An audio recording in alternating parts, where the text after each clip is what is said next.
Bạn bước vào một nhà hàng sang trọng, mở thực đơn và thấy món bít tết đắt nhất có giá 3 triệu đồng. Bạn nghĩ, quá đắt, nhưng rồi bạn nhìn xuống và thấy một món khác có giá 1,2 triệu. Đột nhiên, nó có vẻ hợp lý hơn rất nhiều. So với con số 3 triệu, mức giá này bỗng trở thành một lựa chọn dễ chịu hơn, dù thực tế nó vẫn đắt hơn mức bạn thường chi trả. Bạn có biết điều gì vừa xảy ra không? Bộ não của bạn đã vô thức lấy con số 3 triệu làm chuẩn, khiến mức giá 1,2 triệu trở thành một thỏa thuận hợp lý. Dù nếu không có con số đầu tiên ấy, bạn có thể đã do dự rất lâu trước khi gọi món. Đây không phải là một sự trùng hợp, đó là hiệu ứng mò neo, một cơ chế tâm lý tinh vi có thể dẫn dắt cách bạn suy nghĩ mà bạn không hề hay biết. Tại sao bộ não của chúng ta lại dễ bị thao túng đến vậy? Chúng ta tự hào là loài thông minh nhất hành tinh, nhưng lại mắc những lỗi lầm hết sức ngớ ngẩn. Chúng ta đánh giá sai sự thật, đưa ra quyết định cảm tính và thường xuyên hành động một cách phi lý trí mà không hề nhận ra. Bạn có thể nghĩ, không, tôi là người suy nghĩ rất cẩn thận, tôi không dễ bị lừa như vậy. Nhưng sự thật phũ phàng là bạn đang đánh giá quá cao năng lực tư duy của chính mình. Bộ não con người không phải là một cỗ máy hoàn hảo. Nó không phải là một siêu máy tính xử lý thông tin một cách khách quan. Ngược lại, nó đầy rẫy những lối tắt tư duy, những thiên kiến và những phản xạ có từ hàng triệu năm tiến hóa. Chính những điều này giúp tổ tiên chúng ta sinh tồn trong thiên nhiên khắc nghiệt, nhưng cũng khiến con người hiện đại đưa ra những quyết định sai lầm trong thế giới phức tạp ngày nay. Và tất cả những lỗi lầm đó xuất phát từ một sự thật. Bộ não của bạn có hai hệ thống tư duy đối lập nhau, một nhanh và một chậm. Một cái khiến bạn phản ứng tức thì như một chiến binh, cái còn lại khiến bạn phân tích cẩn thận như một nhà hiền triết. Hai hệ thống này không hoạt động độc lập, mà luôn giành giật quyền kiểm soát trong đầu bạn. Và điều nguy hiểm nhất là bạn không nhận ra khi nào mình đang bị cái nào thao túng. Bạn có thực sự kiểm soát suy nghĩ của chính mình không? Hay bạn chỉ đang hành động theo những cơ chế tâm lý được lập trình sẵn trong não? Hãy cùng mắt trí tuệ tìm hiểu sâu hơn. Khi hiểu được hai hệ thống tư duy này, bạn sẽ hiểu tại sao con người thường xuyên mắc sai lầm và làm thế nào để tránh những cái bẫy trí tuệ do chính bộ não tạo ra. Hãy tưởng tượng bạn đang đi bộ trên một con đường. Bỗng dưng có một cái bóng vụt qua ngay khóe mắt. Bạn giật mình né sang một bên, tim đập mạnh, sẵn sàng phản ứng. Nhưng khi nhìn lại, hóa ra đó chỉ là một chiếc túi ni lông bị gió cuốn đi. Tại sao bạn lại phản ứng nhanh đến vậy trước cả khi bộ não kịp suy nghĩ? Đó chính là sức mạnh của hệ thống tư duy nhanh, một cơ chế giúp con người sinh tồn qua hàng triệu năm tiến hóa. Hệ thống này hoạt động như một chiến binh đường phố, không cần suy nghĩ, chỉ phản ứng tức thì. Nó giúp bạn né một vật thể đang bay đến, nhận diện một khuôn mặt quen thuộc trong đám đông, hay cảm nhận một người nào đó có đáng tin hay không chỉ trong vài giây. Nó nhanh, mạnh mẽ và gần như không cần năng lượng. Nhưng cũng vì quá nhanh, nó dễ mắc sai lầm. Đó là lý do tại sao bạn hay bị giật mình bởi những thứ vô hại, dễ tin vào trực giác và thường ra quyết định chỉ dựa trên cảm giác mà không hề kiểm chứng. Ngược lại, bên trong bạn còn có một hệ thống khác, chậm chạp hơn nhưng chính xác hơn, hệ thống tư duy chậm.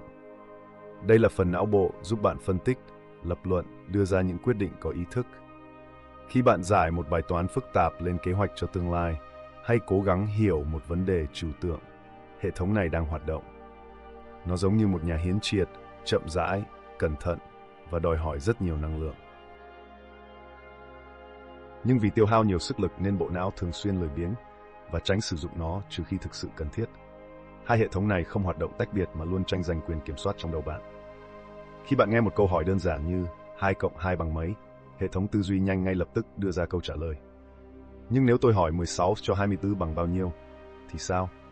Lúc này, hệ thống tư duy nhanh bó tay và bạn buộc phải kích hoạt hệ thống tư duy chậm, bắt đầu tính toán từng bước. Vấn đề là vì bộ não có xu hướng tiết kiệm năng lượng nên nó thích sử dụng hệ thống tư duy nhanh hơn. Khi đối mặt với một tình huống khó khăn, thay vì suy nghĩ cẩn thận, ta thường để trực giác dẫn đường. Đây chính là nguồn gốc của những sai lầm nghiêm trọng trong tư duy. Bởi trực giác tuy nhanh nhưng không phải lúc nào cũng đúng. Vậy làm sao để biết khi nào nên tin vào bản năng và khi nào phải dừng lại để suy nghĩ kỹ hơn? Điều quan trọng nhất là phải hiểu được cái bẫy mà hai hệ thống này tạo ra để không bị chính bộ não của mình lừa dối. Bạn có nghĩ rằng mình là một người ra quyết định sáng suốt?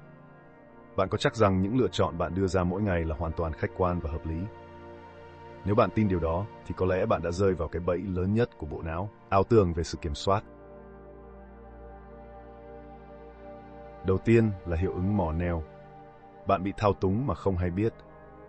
Bạn bước vào một cửa hàng và thấy một chiếc đồng hồ có giá 10 triệu đồng. Bạn có cảm giác nó rất đắt. Nhưng ngay bên cạnh có một chiếc đồng hồ khác được ghi giá gốc 50 triệu, nay giảm chỉ còn 20 triệu. Bỗng dưng, chiếc đồng hồ thứ hai lại trông có vẻ hợp lý hơn nhiều. Bạn có biết chuyện gì vừa xảy ra không? Bộ não của bạn vô thức lấy con số 50 triệu làm chuẩn, khiến mức giá 20 triệu trông như một món hời, dù thực tế có thể nó vẫn quá đắt. Điều này không chỉ xảy ra khi mua hàng, mà còn ảnh hưởng đến mọi quyết định trong cuộc sống, từ đàm phán lương, đánh giá rủi ro, cho đến những lựa chọn quan trọng hơn nhiều. Thứ hai là thiên kiến xác nhận. Chúng ta chỉ muốn tin điều mình thích. Bạn có bao giờ để ý rằng khi bạn tin vào điều gì đó, bạn sẽ chỉ tìm kiếm những thông tin củng cố niềm tin ấy mà bỏ qua những gì phản bác nó? Nếu bạn tin rằng ăn chay tốt hơn ăn thịt, bạn sẽ tìm đọc những bài báo nói về lợi ích của việc ăn chay, mà hiếm khi chịu xem những nghiên cứu khoa học nói về tác động của nó trong từng hoàn cảnh cụ thể. Điều này được gọi là thiên kiến xác nhận, một trong những cái bẫy tư duy nguy hiểm nhất khiến chúng ta ngày càng mắc kẹt trong thế giới quan của chính mình. Nó không chỉ ảnh hưởng đến suy nghĩ cá nhân, mà còn là nguyên nhân khiến những cuộc tranh luận trở nên gay gắt, bởi ai cũng tin rằng mình đúng, và không ai thực sự lắng nghe nhau. Thứ ba là hiệu ứng khung. Chỉ cần thay đổi cách nói, quyết định sẽ khác.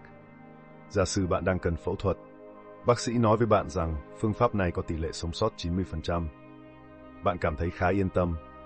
Nhưng nếu bác sĩ nói rằng phương pháp này có 10% nguy cơ tử vong, bạn sẽ lo lắng nhiều hơn. Điều đáng nói là hai con số này hoàn toàn giống nhau, chỉ khác cách trình bày. Đây gọi là hiệu ứng khung, một thủ thuật tâm lý được sử dụng trong kinh doanh, chính trị và truyền thông để điều hướng suy nghĩ của bạn mà bạn không hề nhận ra. Nó khiến bạn đánh giá vấn đề dựa trên cảm xúc thay vì sự thật, dẫn đến những quyết định có thể không hoàn toàn hợp lý.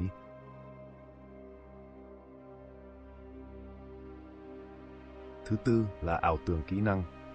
Chúng ta đánh giá bản thân quá cao. Nếu hỏi 100 người rằng họ có lái xe giỏi không, ít nhất 80% sẽ nói rằng họ lái giỏi hơn mức trung bình. Nhưng làm sao có thể có đến 80% người giỏi hơn mức trung bình? Đây là ảo tưởng kỹ năng, một hiện tượng khiến con người đánh giá bản thân cao hơn thực tế.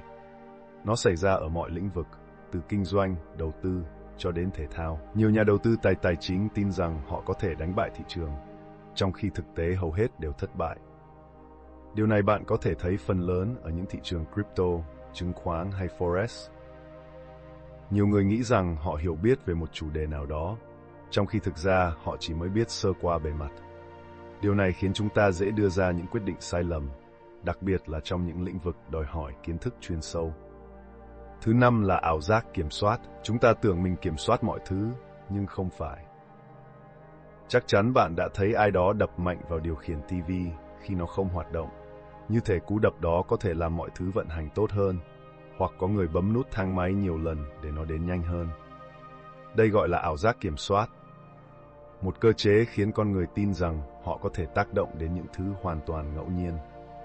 Nó không chỉ xảy ra trong những tình huống nhỏ nhặt hàng ngày, mà còn ảnh hưởng đến cách chúng ta nhìn nhận cuộc sống.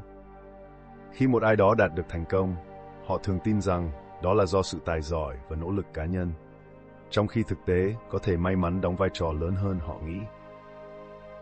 Khi đặt cược vào một trận đấu hay đầu tư vào một xu hướng mới, nhiều người tin rằng họ có khả năng phán đoán tốt, nhưng thực tế thì không ai có thể kiểm soát hoàn toàn những biến số phức tạp của thị trường hay vận may.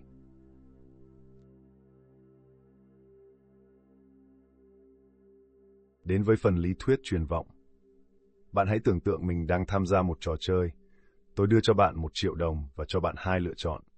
Một là giữ nguyên số tiền đó mà không phải làm gì cả. Hai là đánh cược. Bạn có 50% cơ hội nhân đôi số tiền lên 2 triệu, nhưng cũng có 50% nguy cơ mất sạch. Bạn sẽ chọn gì? Hầu hết mọi người sẽ chọn phương án an toàn, giữ 1 triệu đồng. Nhưng nếu thay đổi một chút, tôi vẫn đưa bạn 1 triệu đồng. Nhưng lần này, bạn bắt buộc phải chơi và có hai lựa chọn. Một là mất ngay 500.000 đồng, hai là đánh cược. 50% cơ hội mất hết và 50% cơ hội giữ nguyên 1 triệu đồng. Bạn có thấy điều gì kỳ lạ không? Trong cả hai kịch bản, nếu phân tích lý trí, phương án chắc chắn có 500.000 đồng và chắc chắn mất 500.000 đồng. Thực chất là giống nhau. Nhưng trong tình huống thứ hai, rất nhiều người chọn đánh cược, dù rủi ro mất tất cả là rõ ràng. Điều này nghe có vẻ phi lý, nhưng nó chính là cách bộ não của chúng ta hoạt động. Khi đối mặt với cơ hội, con người thường hành động thận trọng. Nhưng khi đối mặt với mất mát, chúng ta trở nên liều lĩnh hơn. Đây là nền tảng của lý thuyết truyền vọng, một phát hiện đột phá của Daniel Kahneman và Amos Tversky, giải thích tại sao người không đánh giá rủi ro một cách khách quan, mà luôn bị cảm xúc chi phối. Đầu tiên là tâm lý sợ mất mát. Tại sao con người ghét thua lỗ hơn thích chiến thắng? Giả sử bạn mua một chiếc điện thoại đắt tiền, nhưng sau một thời gian sử dụng, bạn nhận ra nó không thực sự phù hợp với nhu cầu của mình. Pin nhanh hao, hiệu năng không như mong đợi và bạn bắt đầu cảm thấy thất vọng. Lý trí sẽ bảo bạn, nếu nó không còn đáp ứng tốt, hãy bán đi và chọn một thiết bị phù hợp hơn. Nhưng cảm xúc lại thì thầm, mình đã bỏ ra một số tiền lớn, bán đi thì quá lo. Thôi cứ cố dùng tiếp vậy. Và thế là bạn tiếp tục sử dụng nó, dù mỗi ngày đều cảm thấy bất tiện và khó chịu. Đây chính là tâm lý sợ mất mát, thứ khiến con người thà chịu đứng lâu dài trong khó chịu, còn hơn là chấp nhận mất mát ngay lập tức. Nó không chỉ xảy ra với những món đồ vật, mà còn xuất hiện trong những quyết định lớn hơn trong cuộc sống. Nhiều người cố bám vào một công việc đã không còn phù hợp, chỉ vì họ đã dành quá nhiều thời gian cho nó. Nhiều người không dám bước ra khỏi một mối quan hệ đã rạn nứt, chỉ vì họ sợ những gì đã đầu tư vào nó sẽ trở nên vô nghĩa. Nhưng sự thật là, giữ lại một thứ không còn giá trị không giúp bạn lấy lại những gì đã mất, nó chỉ khiến bạn mất thêm mà thôi. Thứ hai là con người không giỏi đánh giá rủi ro. Tại sao lại vậy? Hãy thử nghĩ về điều này. Bạn sợ đi máy bay hơn hay sợ đi xe máy? Nếu chỉ xét về thống kê, tỷ lệ tử vong do tai nạn xe máy cao hơn máy bay rất nhiều lần. Nhưng tại sao rất nhiều người vẫn sợ máy bay hơn? Đó là vì não bộ không đánh giá rủi ro dựa trên số liệu thực tế, mà dựa trên cảm xúc và ấn tượng mạnh. Khi một vụ rơi máy bay xảy ra, nó tràn ngập trên bão đài gây ra một nỗi sợ lớn, trong khi tai nạn xe máy xảy ra mỗi ngày nhưng không ai nhắc đến. Bộ não con người bị cuốn vào những gì nổi bật, không phải những gì thực sự nguy hiểm. Điều này khiến chúng ta phản ứng quá mức với những rủi ro nhỏ nhưng lại xem nhẹ những nguy cơ thực sự. Thứ ba là con số đánh lừa cảm giác. 1 triệu đô và 1 tỷ đô khác nhau thế nào trong tâm trí? Nếu bạn được tặng 1 triệu đồng, bạn sẽ thấy vui. Nhưng nếu bạn có 1 tỷ đồng trong tài khoản và mất đi 1 triệu, cảm giác sẽ hoàn toàn khác. Bạn thậm chí còn không bận tâm. Bộ não con người không nhìn nhận con số một cách tuyệt đối, mà luôn so sánh với một tiêu chuẩn nào đó. Đây là lý do tại sao một người kiếm được 100 triệu một tháng có thể vẫn cảm thấy nghèo nếu xung quanh họ toàn những người giàu hơn. Con người không đánh giá sự giàu có hay thành công theo con số cụ thể, mà theo cái khung tham chiếu mà họ đang bị ảnh hưởng. Điều này có nghĩa là bạn có thể giàu hơn 99% dân số thế giới, nhưng vẫn cảm thấy thiếu thốn chỉ vì bạn so sánh mình với những tỷ phú. Để thoát khỏi những cái bẫy này, bạn cần nhận ra rằng cảm xúc của bạn về tiền bạc, rủi ro và mất mát không phải lúc nào cũng hợp lý. Bộ não có xu hướng phóng đại nỗi sợ hãi và đánh giá sai giá trị thực sự của một thứ gì đó chỉ vì bạn đã dành thời gian, công sức hay tiền bạc vào nó. Bộ não không được lập trình để đưa những quyết định hoàn toàn lý trí. Nhưng nếu bạn hiểu được những sai lầm của nó, bạn có thể kiểm soát phản ứng của mình thay vì để nó kiểm soát bạn. Hãy tập dụng lại, suy nghĩ, đặt câu hỏi và thoát khỏi những cái bẫy tâm lý mà bộ não giăng ra, bởi đôi khi không phải hoàn cảnh làm bạn mắc kẹt, mà chính là cách bạn suy nghĩ về nó. Trước khi biết cách ứng dụng cả hai hệ thống một cách thông minh, chúng ta sẽ cần tìm hiểu kỹ về bản ngã kép. Hãy tưởng tượng bạn vừa trải qua một kỳ nghỉ kéo dài 1 tuần. Trong suốt những ngày ấy, bạn tận hưởng mọi thứ một cách trọn vẹn, bãi biển trong xanh, ánh nắng rực rỡ, thức ăn tuyệt vời. Nhưng vào ngày cuối cùng, một sự cố xảy ra, bạn bị mất điện thoại, hoặc gặp phải một cơn bão bất ngờ. Sau chuyến đi, khi ai đó hỏi bạn, kỳ nghỉ của bạn thế nào? Điều đầu tiên bạn nhớ đến là gì? Đáng lẽ bạn sẽ nói về tất cả những khoảnh khắc đẹp đẽ đã trải qua. Nhưng không, thú động lại trong tâm trí bạn lại là khoảnh khắc khó chịu vào ngày cuối cùng. Vì sao lại như vậy? Lý do nằm ở một sự thật đáng kinh ngạc. Bạn có hai bản ngã cùng tồn tại trong một cơ thể. Một bản ngã trải nghiệm và một bản ngã ghi nhớ. Hai bản ngã này không nhìn thế giới theo cách giống nhau. Khi bạn đang sống trong một khoảnh khắc, bản ngã trải nghiệm là người cảm nhận tất cả.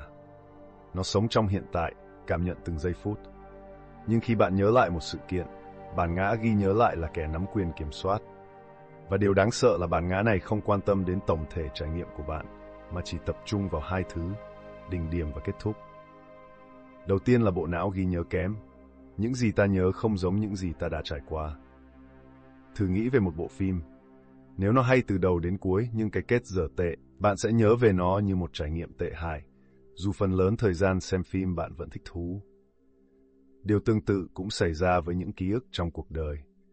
Một năm của bạn có thể đầy những khoảnh khắc đẹp, nhưng nếu năm đó kết thúc bằng một sự kiện tồi tệ, một cuộc chia tay, mất việc hay một biến cố nào đó, bạn sẽ nhìn cả năm ấy như một năm tồi tệ. Đây là lý do tại sao con người đánh giá quá cao những gì xảy ra ở cuối cùng và thường đưa ra những quyết định dựa trên ký ức bị bóp méo, thay vì thực tế tổng thể. Thứ hai là trí nhớ bị bóp méo. Tại sao ta tin những ký ức sai lầm? Hãy thử nhớ lại lần cuối cùng bạn tranh cãi với ai đó về một sự kiện trong quá khứ. Bạn nhớ một chuyện theo cách của mình, họ nhớ theo cách của họ, và cả hai đều chắc chắn mình đúng.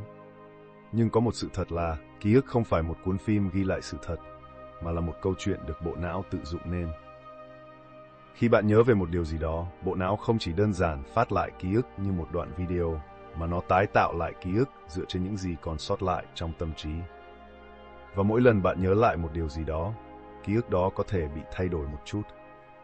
Những chi tiết mờ nhất sẽ bị lược bỏ, những cảm xúc mạnh mẽ sẽ được khuếch đại. Cuối cùng, bạn có thể tin vào một ký ức không hoàn toàn đúng với thực tế, nhưng lại nghĩ rằng nó chính xác tuyệt đối.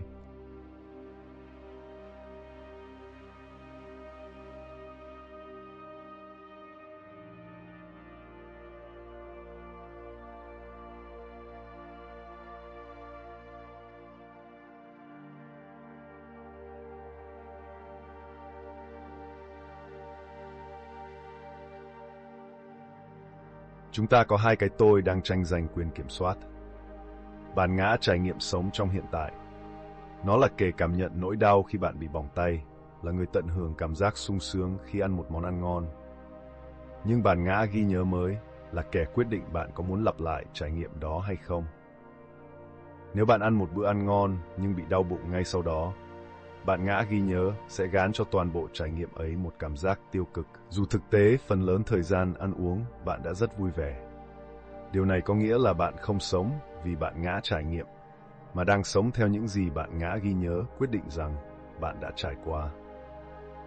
Đây là lý do tại sao con người thường đưa ra những lựa chọn không hợp lý. Bạn có thể làm một công việc mà bạn ghét mỗi ngày, chỉ vì bạn nhớ rằng nó từng mang lại thành công. Bạn có thể duy trì một mối quan hệ không hạnh phúc chỉ vì bạn nhớ rằng nó đã từng tốt đẹp trong quá khứ. Bạn không sống để tận hưởng khoảnh khắc mà đang sống theo một phiên bản ký ức bị bóp méo của chính mình. Vậy làm sao để tận dụng cả hai bản ngã mà không bị lừa dối? Trước tiên, hãy nhớ rằng ký ức của bạn không phải lúc nào cũng phản ánh đúng sự thật. Khi bạn cảm thấy một trải nghiệm nào đó là tồi tệ, hãy tự hỏi đây là toàn bộ trải nghiệm hay chỉ là một khoảnh khắc xấu trong đó. Khi bạn đánh giá quá khứ của mình, hãy nhớ rằng những gì bạn nhớ có thể đã bị thay đổi theo thời gian. Và quan trọng nhất, nếu bạn muốn có một cuộc đời trọn vẹn, đừng chỉ sống để làm hài lòng bạn ngã ghi nhớ. Hãy học cách tận hưởng từng khoảnh khắc với bạn ngã trải nghiệm. Vì rốt cuộc, ý nghĩa thực sự của cuộc sống không nằm ở những gì bạn nhớ, mà ở những gì bạn thực sự sống qua. Bạn đã biết rằng bộ não của mình có hai hệ thống tư duy, một nhanh và một chậm. Bạn cũng đã thấy nó có thể bị thao túng bởi những lời tư duy mà chính bạn không nhận ra. Nhưng đây chính là cách để tận dụng tối đa sức mạnh của bộ não mà không bị chính nó đánh lừa. Và khi nào nên tin vào trực giác, khi nào nên suy nghĩ cẩn thận. Khi biết cách tận dụng chúng đúng lúc, bạn sẽ có được trí tuệ sắc bén, ra quyết định chính xác hơn và tránh những sai lầm nguy hiểm.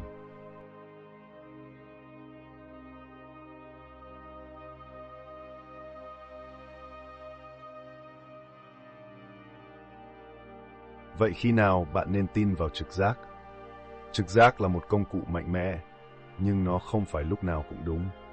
Và khi bạn nên tin là trong những tình huống quen thuộc, nơi bạn đã có đủ kinh nghiệm để nhận ra quy luật ẩn sau đó.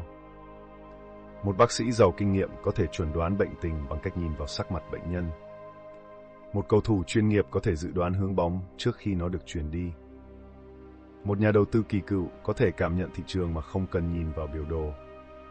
Tất cả những điều đó không phải là may mắn, mà là trực giác dựa trên kinh nghiệm thực tế.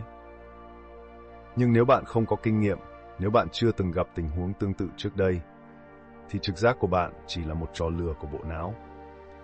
Khi bạn đứng trước một quyết định quan trọng trong một lĩnh vực mà bạn không hiểu rõ, hãy hoài nghi trực giác của mình vì rất có thể nó chỉ đang bị dẫn dắt bởi cảm xúc. Vậy khi nào cần kích hoạt tư duy chậm? Bạn cần kích hoạt hệ thống tư duy chậm trong những quyết định quan trọng, những tình huống phức tạp và những vấn đề liên quan đến tiền bạc, tương lai và mối quan hệ. Khi bạn định mua một món đồ đắt tiền, đừng chỉ nhìn vào mức giảm giá và để hiệu ứng mỏ neo chi phối bạn. Khi bạn nghe một tin tức, đừng vội tin ngay mà hãy tự hỏi mình có đang bị thiên kiến xác nhận dẫn dắt không. Thông tin này có thật sự khách quan. Khi bạn thấy ai đó thành công, đừng vội nghĩ rằng họ giỏi hơn bạn.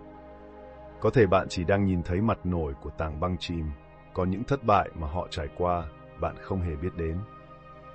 Nếu một quyết định có thể ảnh hưởng đến cuộc đời bạn trong nhiều năm tới, hãy dừng lại, đặt câu hỏi, suy nghĩ thêm một lần nữa trước khi hành động. Vấn đề là hệ thống tư duy chậm, đòi hỏi năng lượng và sự kiên nhẫn, trong khi con người có xu hướng lười suy nghĩ. Nhưng may mắn thay, bạn có thể rèn luyện nó như một cơ bắp. Hãy luôn nhớ tập đặt câu hỏi trước khi ra quyết định. Đừng để bộ não đánh lừa bạn với những gì dễ dàng. Hãy học cách chậm lại trước những quyết định quan trọng, nhưng nhanh nhạy trước những tình huống quen thuộc. Hãy tận dụng sức mạnh của trực giác khi bạn có kinh nghiệm thực sự, nhưng luôn để lý trí kiểm tra lại những gì trực giác nói với bạn. Và quan trọng nhất, bạn đừng cảm thấy áp lực hay khó chịu. Hãy nhớ rằng bạn không thể loại bỏ hoàn toàn những lời của tư duy, nhưng bạn có thể học cách nhận ra chúng, và đó là bước đầu tiên để làm chủ chính mình. Tóm lại, bộ não con người là một cỗ máy tuyệt vời, nhưng nó không hoàn hảo. Nó được lập trình để tiết kiệm năng lượng, phản ứng nhanh với nguy hiểm và sử dụng những lối tắt tư duy để đưa ra quyết định một cách dễ dàng. Nhưng cũng chính vì thế, nó đầy rẫy những cạm bẫy nhận thức mà nếu không nhận ra, bạn sẽ liên tục bị chính bộ não của mình đánh lừa mà không hề hay biết.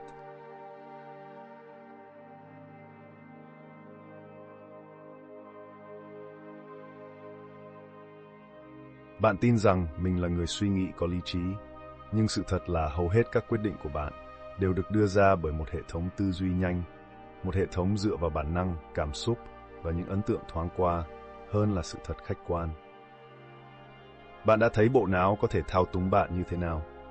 Bạn đã hiểu rằng nó có hai hệ thống tư duy, một nhanh, một chậm, và hai hệ thống này liên tục giành quyền kiểm soát trong đầu bạn. Khi hệ thống nhanh chi phối, bạn hành động theo phản xạ ra quyết định dựa trên cảm giác và dễ dàng rơi vào những cây bẫy tâm lý, như hiệu ứng mỏ neo, thiên kiến xác nhận, ảo tưởng kỹ năng hay tâm lý sợ mất mát. Khi hệ thống chậm hoạt động, bạn suy nghĩ cẩn thận hơn, phân tích logic hơn, nhưng cũng dễ bị mệt mỏi và chán nản, dẫn đến việc từ bỏ trước khi tìm ra sự thật. Bạn phải ý thức được rằng mình không hề lý trí như mình nghĩ, nhưng nhận ra chưa đủ. Bạn phải rèn luyện khả năng tư duy chậm. Đừng vội tin vào trực giác khi bạn chưa có đủ kinh nghiệm trong lĩnh vực đó. Đừng để bộ não đẩy bạn vào những quyết định hấp tấp chỉ vì nó muốn tiết kiệm năng lượng. Hãy dành thời gian dừng lại, suy nghĩ và kiểm tra lại suy nghĩ của chính mình. Trong một thế giới nơi con người ngày càng bị dẫn dắt bởi tin tức giật gân, bởi những thông tin sai lệch, bởi những cạm bẫy tâm lý vô hình, thì biết cách suy nghĩ đúng chính là lợi thế lớn nhất mà bạn có thể có được. Mắt trí tuệ gọi đây là khả năng thẩm định trước khi nạp cái gì đó vào đầu. Bạn có thể tiếp tục sống như cách bạn vẫn sống để bộ não đưa ra quyết định theo quán tính.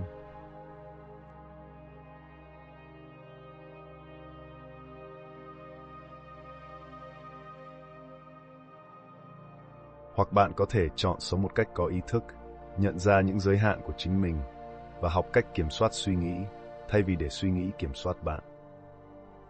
Và nếu bạn làm được điều đó, Bạn không chỉ ra quyết định tốt hơn mà còn có thể thay đổi cách bạn nhìn nhận thế giới, một cách nhìn sâu sắc hơn, chính xác hơn và ít bị chi phối bởi những ảo tưởng mà bộ não tạo ra.